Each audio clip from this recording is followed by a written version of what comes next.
Greetings, Batavia Mayor Jeff Schielke speaking to you on Thursday, April 14th, 2022. And obviously I'm a day ahead of myself here because normally we do this on Friday, but tomorrow is Good Friday and the office is closed. So to facilitate everybody's schedule, we are making this at the end of the day on the 14th. And it's an appropriate time to do this because we've had an interesting week down here at City Hall.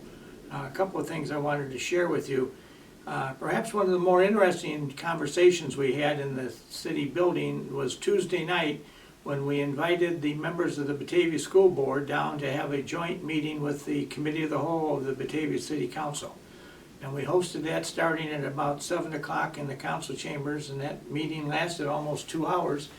And it was a very, I thought, very thought-provoking and understandable meeting between two large governmental bodies who largely govern what happens in Batavia. As most of you know, the school board in Batavia and every other city in the state of Illinois, with the exception of the city of Chicago, is elected by the voters. And so in the city of Chicago, they do things a little bit different in there, where somehow or another the city has some control over the schools. And so people turn on the TV news quite often and they see the mayor of Chicago making some broad determination about something in their school system, and people think, well, the mayor of Batavia or any other town can do the same thing. Well, that's not the case. And all the other towns, including ours, the 7 members of the school board are the ones that make all the decisions on everything from textbooks to taxing to curriculum to staffing to locations of facilities to the whole bit. So they're here to share with us last Tuesday night their plans for the Batavia school system. And I guess the thing that I immediately took away from the conversation is that as one who's lived in Batavia all of his life, you kind of lose a little bit sight of what the timing of things are. And lo and behold, they told me the other night that when the first J.B. Nelson School was built down on William Wood Lane and Laurel Street on the southeast side of town, that was 1954. So that's 46 years into the last century plus 22 more. So that building is 66 years of age sitting down there. Then if you jump over to the southwest side, the Alice Gustafson School was built in 1950, the first edition of it was built in 1956. So again, we've got 2 schools in Batavia that are in their 60s in age and are heading toward their 70s. And you start sometimes to lose that perspective of how old things are.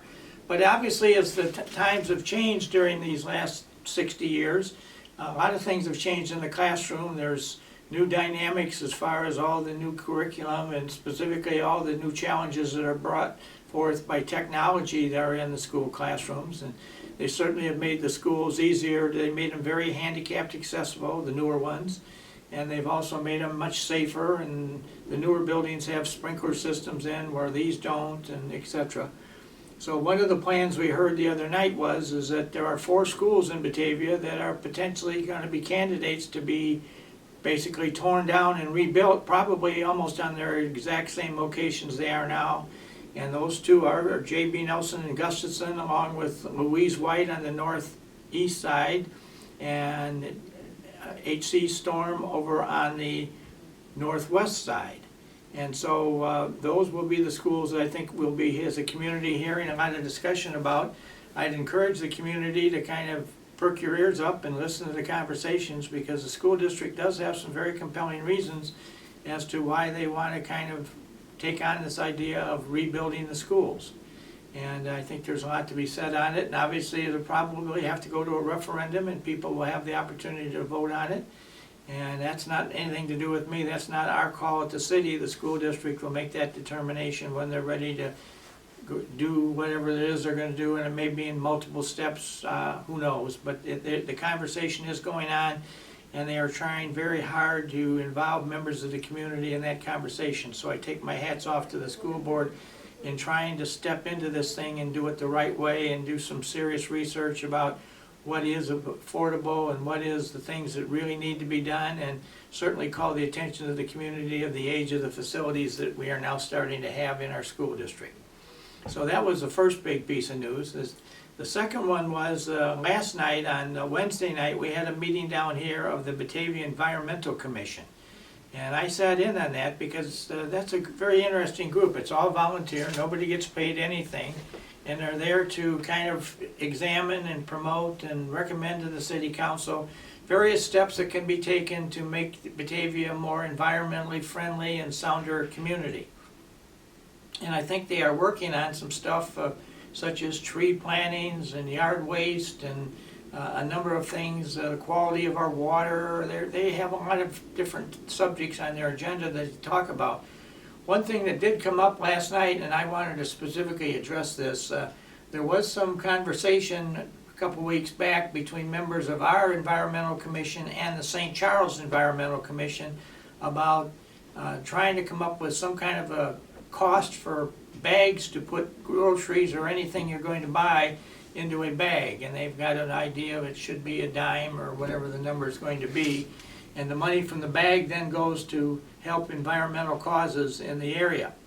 And needless to say, it got out before it was really ready to get out, because the Environmental Commission in St. Charles started talking about it, and I guess there was one or two people from Batavia who were at their meeting, and then somebody from St. Charles picked it up and ran with it, and right away there was newspaper stories, and there was even a piece on one of the Chicago TV networks that St. Charles and Batavia was talking about attaching fees to bags in commercial businesses. Well, that, needless to say, got a whole bunch of people calling my office very concerned about what does one do if you have a pet and you're walking your pet and the pet relieves themselves. How do you remove that waste from the moment? And most people use a small plastic bag to do that. And so there was a great concern that somehow or another we were going to eliminate, outlaw, or whatever plastic bags in Batavia. So I told the Environmental Commission last night, you know, the city council would have to be the one that would make final determinations on all this. And what I want them to do, and they're doing it, is get together their ideas of thoughts of how they may want to go ahead and do this. And then before we go any place further with it, we bring it down to the city council committee of the whole meeting, and they have a big discussion about what it is that should or should not be done with the plastic bags and how we deal with dog and cat waste and everything else that gets itself involved in the picture here. So that is a decision I guess I wanted to share. It's not been made, it's in the discussion stages, and the members of the city council, I'm sure, will diligently discuss it and consider it and move forward in the best possible ways they can in the days ahead. So don't get yourself too excited about that one. It's just up for discussion right at the moment. Another thing that came up this past week, it's been somewhat nicer weather here, although it hasn't been real warm.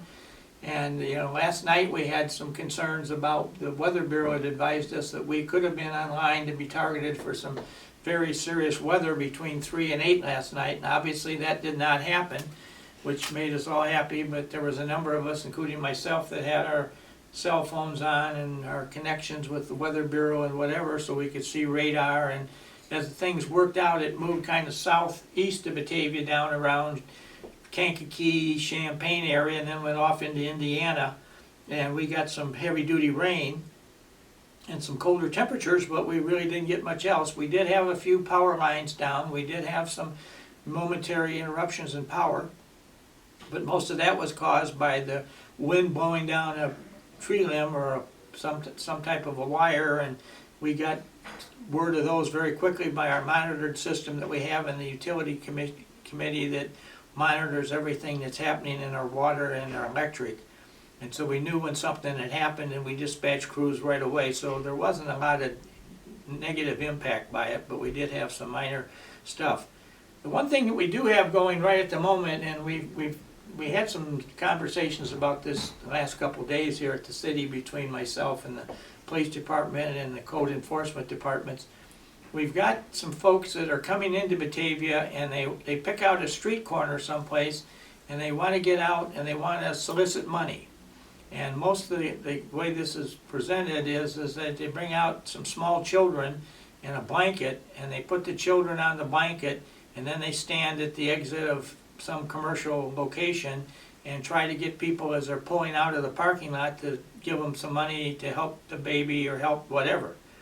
Well, this past week I had several people very concerned about this and contacted me. I had one person call me and say that they had thought they were going to do this, and they had even stopped their car and got out and were walking toward these folks. And when they got up to where they were, they had a bassinet with a blanket over the top of it, but it made it look like there was a baby in there. So they were going to hand them some money, but they leaned over to look in the bassinet, and lo and behold, there wasn't no baby in there. There was a doll in there, but there was no baby in there. So they immediately made another decision not to leave any money and went storming off and called and talked to me. And then I had some other friends of mine call me and say that they saw the same thing and was very concerned about where this is all going. So I will tell you that the last couple of days, you're trying to be helpful to people who are in need. We have some people even out on the street corner campaigning for donations for Ukraine. There's different ways you can do that. There are organized areas that as solid organizations, and it's just somebody not standing on the street with their hand out. So if you're going to make those types of donations, I'd encourage you to get online and find the local committees that are working on Ukraine and make your donation through them. We do, as I say, this is one we're watching. Our Code Enforcement Department and the Police Department has been, last couple of days, has been cruising around the areas, Wilson Street, Randall Road, trying to see if any of these folks turn up. We have had a couple we've confronted, and they immediately pack up and leave. So I guess they sometimes also know that they're doing something that's a little bit outside the realms of legalization of how to do this. So I just wanted to share that with you, that if you see it, don't hesitate to call the police or our community development department and get the code enforcement people involved, and we'll keep an eye on the location that you tell us, because some of these people go and they stay at one location for an hour, and then maybe they'll move to another part of town and try that for an hour so that they don't get seen at the same location. Somebody told me they thought, well, maybe they moved from one to the other with hopes that same people will drive by and see them and leave them another donation because they'll be in a different location. So anyway, that's kind of the moment, as things that are happening in Batavia and what's landing on the desk here at the mayor's office.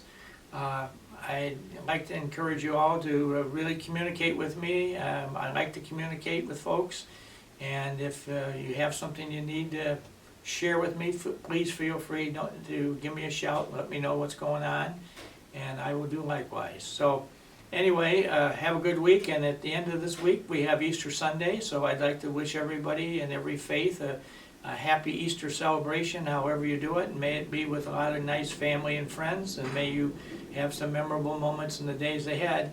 I know I was in the drugstore last night at the photo machine, and the gal there was telling me they were greasing up the machine because on Easter and Easter, she said Thanksgiving, Easter, and Christmas, those are the big days at the photo machine, and they have multiple people showing up only wanting 4 pictures of grandma and the baby or whatever it is, and there are a lot of people that want to get pictures on those dates. So have a great time taking your pictures, have a nice holiday with your family, and I'll look forward to talking to you next week.